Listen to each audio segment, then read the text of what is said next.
У каждого произведения есть свой автор, даже если он не особо прикладывает руку к созданию своего произведения, как, например, кинофильмы по заказу. Но о кино, о котором мы поговорим сегодня, является конкретно авторским. Что такое авторское кино? Это некоммерческие фильмы, снятые чаще всего небольшими киностудиями с иной целью. Такое кино ставит перед собой единую цель – выразить точку зрения на мир только одного человека, только режиссера.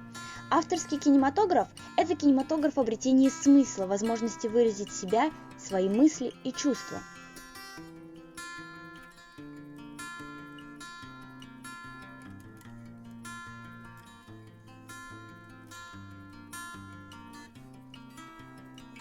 Объектом моего рассмотрения станет Уэс Андерсон.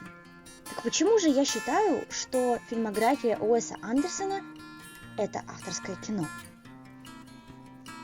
Замысел, а именно то, что хочет сказать автор, некая определенная тема, затрагивающая больше струны души режиссера, нежели обычного зрителя. Андерсон всегда затрагивает темы взрослых детей, самого взросления и инфантильных безответственных взрослых.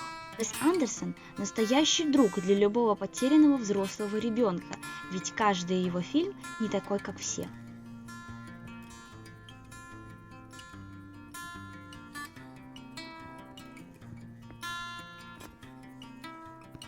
Отмечают несколько основных особенностей визуального языка Уэса Андерсона. Это симметрия, центрирование, красочная палитра. Вы хоть осознаете, насколько это здорово?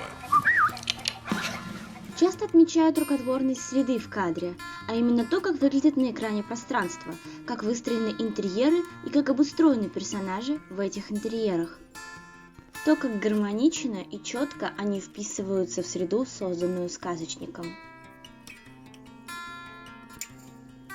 Важную роль играют декорации, а не только пространство. Например, Марго из семейки Тененбаум участвует в театральной постановке, и костюм на ней сообщает о ее состоянии намного больше, чем весь диалог в сцене. У Андерсона есть определенная типология персонажей. Это взрослые, типаж Питер Пен. Они не хотят расти и похожи на детей, которые не умеют себя вести. Мужские персонажи чаще всего неуклюжие и интровертные, женские сильные и независимые. Женщин в фильмах Андерсона обычно меньше, чем мужчин. Дети играют роль взрослых, они за все отвечают и принимают важные решения. Также есть второстепенные персонажи. Их много, и они тоже очень своеобразны. Нередко они становятся частью какой-то из побочных сюжетных линий.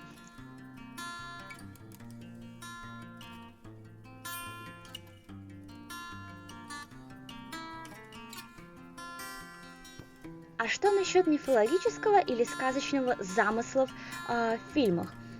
В фильмах Уэса Андерсона они играют второстепенную роль, а именно представляются в виде книг.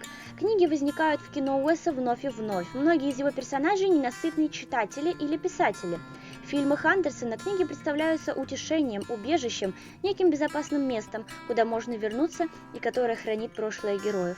Книги проявляются в разных формах. Например, книги, которые читают или пишут герои, книги, воодушевляющие самого Уэса Андерсона на создание собственных. К примеру, постоянные источники вдохновения для режиссера – произведения Джерома Селлинджера или Роальда Даля.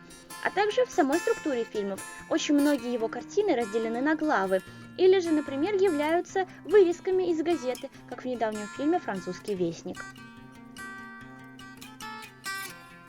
И я надеюсь, что мне удалось вас убедить в том, что Уэс Андерсон – представитель авторского кинематографа в самом лучшем смысле этого словосочетания.